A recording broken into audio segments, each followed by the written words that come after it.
Elle n'avait pas de parents, puisqu'elle était orpheline. Comme elle n'avait pas d'argent, ce n'était pas une richissime.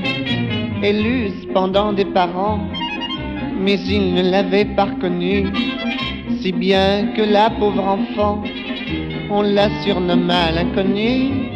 Elle vendait des cartes postales, puis aussi des crayons, car sa destinée fatale, c'était de vendre des crayons.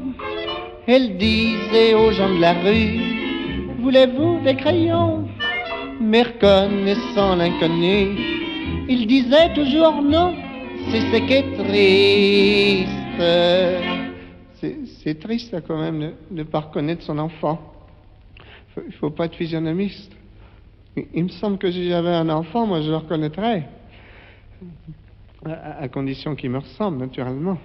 C'était rue de Ménilmontant qu'elle étalait son petit panier pour attirer les clients. Elle remuait un peu son panier. Mais un jour, un vagabond qui passait auprès de son panier lui a pris tous ses crayons. Alors elle s'est mise à crier, voulez-vous des cartes postales? Je n'ai plus de crayons.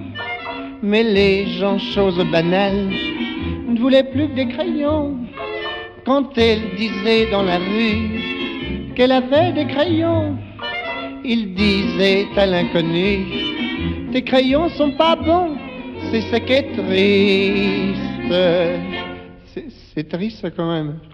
Elle avait plus de crayons. Forcément, elle se baladait avec son panier à découvert, n'est-ce pas?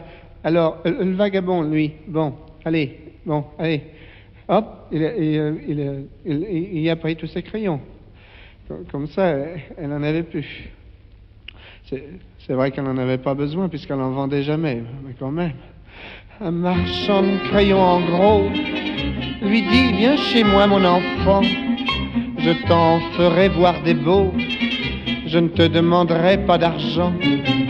Ce fut un drôle de marché, car c'était un drôle de marchand, et elle l'a senti passer, car elle en a eu un enfant. C'est triste quand même d'abuser d'une inconnue comme ça. C'est vrai qu'elle a été faible aussi, c'est pas parce qu'il disait qu'il avait qu'il était marchand de crayons en gros que enfin elle avait un enfant, voilà. Elle avait bonne mine. Si seulement elle avait une mine de crayon. Mais non, mais c'est ça qui la minait. Alors, quand elle a vu ça, elle a abandonné son enfant. Puis qu'est-ce qu'elle a fait plus tard, cet enfant? Elle vendait des cartes postales, puis aussi des crayons, car sa destinée fatale, c'était de vendre des crayons. Elle disait aux gens de la rue, voulez-vous des crayons? Mais reconnaissant l'inconnu, il disait toujours non, c'est ce qui est triste.